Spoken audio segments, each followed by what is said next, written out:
প্রিয় gold tedder ভাই বোনেরা, আসসালামু আলাইকুম। আপনারা দেখছেন সাপ্তাহিক অ্যানালাইসিস। আমি বিগত মাঝে 2টি সপ্তাহ অনেক ব্যস্ততার কারণে আমি আসলে আপনাদের এই অ্যানালাইসিসটা দিতে পারিনি বলে দুঃখিত। তো যাই হোক, এখন মার্কেট যে পজিশনে রয়েছে আপনারা দেখেছেন যে মার্কেট বেশ কিছুটা নিচে নেমে গেলেও সেই জায়গা থেকে মোটামুটি খানিকটা আবার অনেক উপরে উঠে এসেছে। তো এই যে পজিশনে মার্কেট এসেছে, তো এই পজিশন থেকে আসলে এর গতিবিধটা কি হতে পারে এই বিষয়টা নিয়ে আমি আলোচনা করছি আপনাদের সাথে। তো আপনারা দেখেছেন যে বিগত মার্কেটটি দীর্ঘদিন যাবতেই আপমুখী হয়ে আছে। তো এই যে মার্কেটটা আপমুখী হয়ে অনেকটা উপরে উঠে এসেছে, এরপরে আমরা দেখলাম যে মার্কিন নির্বাচনকে সামনে রেখে যখন ব্যাপারটা এমন হলো যে ডোনাল্ড ট্রাম্প যুদ্ধবিরতি একটা ঘোষণা দিল, ঠিক ওই সময় কিন্তু মার্কেটটা বেশ কিছু নিচে নেমে এসেছিল। তো এখন আপনারা জানেন যে আগামী সপ্তাহে কিন্তু ডোনাল্ড ট্রাম্প, যিনি আমেরিকার নবনির্বাচিত প্রেসিডেন্ট, উনি ক্ষমতায় বসছেন। হোয়াইট হাউসে সে কন্টিনিউ করবেন আগামী সপ্তাহ থেকে, অর্থাৎ 20 তারিখ থেকেই জানুয়ারি। তো যেহেতু ডোনাল্ড ট্রাম্পের ক্ষমতার সেই আপনার চূড়ান্ত পর্যায়ে এসে তিনি দেশ পরিচালনার দায়িত্ব নিচ্ছেন এবং আগামী সপ্তাহ থেকে এইটা শুরু হচ্ছে, সেহেতু গোল্ড মার্কেটটা বলেন, ইউএসডি বলেন, যেটাই বলেন, এইটা কিন্তু টানটা একটু নিচের দিকেই আপাতত দৃষ্টিকোণ থেকে থাকার সম্ভাবনা রয়েছে। তদুপরি আমরা দেখলাম যে গাজায় আর আপনার ইসরায়েলি যুদ্ধবিরতি একটা ঘোষণা চলে আসছে। তো সব মিলিয়ে গোল্ডটা কিন্তু একটু এখন আপনার ডাউনমুখী হবে। পরবর্তীতে কি হতে পারে না পারে এটা নিউজের উপরে ডিপেন্ড করবে। তো সেই হিসেবে আমার যেটা মনে হচ্ছে যে মার্কেট যে পজিশনে রয়েছে, এই পজিশন থেকে মার্কেট হয়তো ফাইনালি আপে যাবে, কিন্তু এই মুহূর্তের জন্য কিছুটা ডাউনে টান থাকবে, অর্থাৎ নিচের দিকে টান থাকবে। এই বিষয়টিকে মাথায় রেখে আপনাদেরকে ট্রেড করতে হবে। আমি অনেক আগে থেকেই একটা কথা আপনাদেরকে বলে আসছি যে গোল্ডে যারা ট্রেড করবেন অনেক বিষয় জেনে, অনেক এক্সপিরিয়েন্স নিয়ে কিন্তু গোল্ডে ট্রেড করতে হবে। না হয় গোল্ডে কিন্তু ট্রেড করে টিকে থাকাটা অনেক কঠিন হয়ে যায়। এরপরে ব্যালেন্সের ব্যাকআপ তো থাকবেই, সব কিছু মিলিয়ে তারপরে ভালো একটা এক্সপিরিয়েন্স নিয়েই কিন্তু গোল্ডে ট্রেড করতে হবে। তো যা হোক, আমি আপনাদেরকে বর্তমান অবস্থা থেকে মার্কেটের সাপোর্ট লেভেল এবং রেজিস্ট্যান্স লেভেল নিয়ে আলোচনা করছি। বাকি আনুষঙ্গিক কিছু কথা পরে বলবো।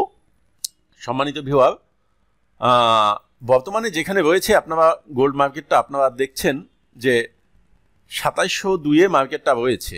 ঠিক এই জায়গা থেকে মার্কেট যদি আপনার নিচের দিকে টান দেয়, অর্থাৎ গোল্ডটা যদি উইক হয় কিংবা ইউএসডিটা স্ট্রং হয়ে যায় অনেক, সেই ক্ষেত্রে মার্কেট নিচের দিকে পড়ে যাবে এবং তার ফার্স্ট সাপোর্ট লেভেল বর্তমান অবস্থান থেকে রয়েছে খুব কাছাকাছি একটা সাপোর্ট রয়েছে, সেটা হলো আপনার 2680, 70, 80 এই যে জায়গাটা, এই জায়গাটায় মার্কেটের জন্য ফার্স্ট সাপোর্ট লেভেল রয়েছে। তো এটা 85 পর্যন্ত টাচ করতে পারে, এমনও হতে পারে যে 85-তে গিয়ে মার্কেটটা আবার কিছুটা ঘুরে আসবে, তারপরে 80, এরপরে 70, অর্থাৎ এই জায়গাটা দিয়ে মার্কেটে মোটামুটি একটা ঘোরাফেরা করে এখানে একটা লেভেল নিয়ে নিতে পারে। যদি এই লেভেলে গিয়ে মার্কেট এই জায়গা থেকে গোল্ডটা স্ট্রং হতে না পারে, নিচের দিকে পড়ে যায়, সেই ক্ষেত্রে তার পরবর্তী সাপোর্ট যেটা রয়েছে, সেই সাপোর্টটা রয়েছে হলো আপনার 2650-এ, 2650 বা এর একটু কাছাকাছি যে কোনো পজিশনে সে পরবর্তী লেভেলটা নিয়ে নেবে। ঠিক ওই জায়গা থেকে মার্কেট যদি পড়ে যেতে পারে, তাহলে মনে হচ্ছে যে মার্কেট বেশ আরও অনেকটা পড়ে যাবে এবং সেই ক্ষেত্রে মার্কেটের পরবর্তী যেই সাপোর্টটা রয়েছে, সেই সাপোর্টটা যদি স্ট্রং সাপোর্টের কথা বলি আমি, সেই স্ট্রং সাপোর্টটা রয়েছে 2600 লেভেলে।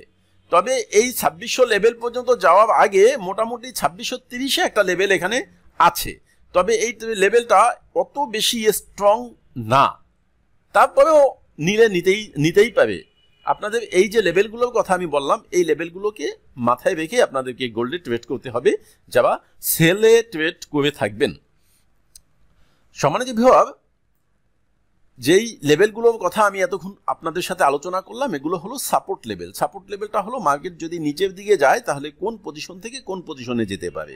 যদি ঠিক মার্কেট এর উল্টা আমরা দেখতে পাই, নিউজের ভিত্তিতে আমরা এর ব্যতিক্রম কোনো কিছু আমরা পরিলক্ষিত করি যে গোল্ডটা আরও বেশি স্ট্রং হচ্ছে, সেই ক্ষেত্রে গোল্ডটা চলে যাবে উপরের দিকে, অর্থাৎ গোল্ড আপমুখী হবে এবং বর্তমান অবস্থা থেকে তার রেজিস্ট্যান্স লেভেল রয়েছে। আপনারা দেখেছেন যে আমি আপনার যেটা একটা গ্রুপে সিগন্যাল দিয়েছিলাম, সেখানে আমি আপনাদেরকে দেখিয়েছিলাম যে 22 পর্যন্ত যেতে পারে, অর্থাৎ 2722। তা আমি ঠিক ওটাই বলবো যে পরবর্তী এখান থেকে রেজিস্ট্যান্স লেভেল রয়েছে 2722 বা 25। এটা হলো বর্তমান অবস্থা থেকে তার ফার্স্ট রেজিস্ট্যান্স লেভেল। যদি ওই রেজিস্ট্যান্স লেভেলটা ভেঙে ফেলতে পারে, সেই ক্ষেত্রে তার পরবর্তী রেজিস্ট্যান্স লেভেল রয়েছে 2750-এ। যদি ওই 2750 লেভেলটা ভেঙে মার্কেট উপরের দিকে উঠে যায়, সেই ক্ষেত্রে তার নেক্সট পরবর্তী রেজিস্ট্যান্স লেভেল রয়েছে আপনার 2785 বা 90। এই লেভেলে মার্কেটের জন্য পরবর্তী তার রেজিস্ট্যান্স লেভেল রয়েছে। তো আমি যেই রেজিস্ট্যান্স লেভেল নিয়ে আপনাদের সাথে আলোচনা করলাম, আমার মনে হয় এই রেজিস্ট্যান্স লেভেলগুলোর বাইরে আগামী সপ্তাহ পর্যন্ত নাও যেতে পারে। তবে যেহেতু ট্রাম্প আসবেন হোয়াইট হাউসে, এসে সে স্বাভাবিকভাবেই তার নিজের ব্যক্তিত্ব, কীর্তিত্ব, পৌরুষত্ব, এই বিষয়গুলো, রাজনৈতিক ক্যারিয়ার সব কিছু মিলিয়ে সে এমন কিছু স্পিচ দিতে পারে যার কারণে কিন্তু মার্কেটের ভিতরে স্বাভাবিকভাবে অনেক উল্টাপাল্টা কিছু ঘটতেই পারে। এই বিষয়টা আপনাদেরকে মাথায় রেখে কাজ করতে হবে। আরেকটা বিষয় হলো, আগামী সপ্তাহে এমনও হতে পারে যে মার্কেট ওপেনের দিনে কিছুটা গ্যাপ হয়ে ওপেন হতেও পারে। যেহেতু ধরে নেন যে এই আজ এবং কাল এই 2 দিনের ভিতরে যেহেতু সে হোয়াইট হাউসে যাবেন, এর ভিতরে এমন কিছু কার্যক্রম বা এমন কিছু ঘটনা হয়তো হতে পারে যেটা ইন্টারনাল একটা এফেক্ট মার্কেটের উপরে পড়তেও পারে, যেটা অনেক বড় ধরনের ইনভেস্টর যারা আছে, এনরা কিন্তু ইন্টারনাল বিষয়গুলোকে মাথায় রাখে এবং সেই অনুযায়ী তারাও ট্রেড করে থাকে।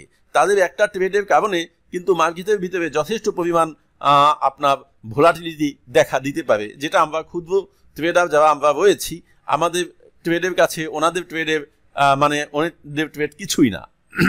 যাই হোক, সব মিলিয়ে আপনাদের এই মার্কেটের দিকে ভালোভাবে নজর নিয়ে ভালো কিছু ঘাটাঘাটি করে আপনাদেরকে ট্রেড করতে হবে। বিশেষ করে আগামী সপ্তাহটা অত্যন্ত গুরুত্বপূর্ণ একটা সপ্তাহ হতে পারে। এর পরবর্তীতে অবস্থার উপর ডিপেন্ড করে বাকি বিষয়গুলো ডিপেন্ড করবে। তো যাই হোক, সকলে ভালো থাকেন, সুস্থ থাকেন, সকলে সুস্বাস্থ্য কামনা। আল্লাহ হাফেজ। আসসালামু আলাইকুম।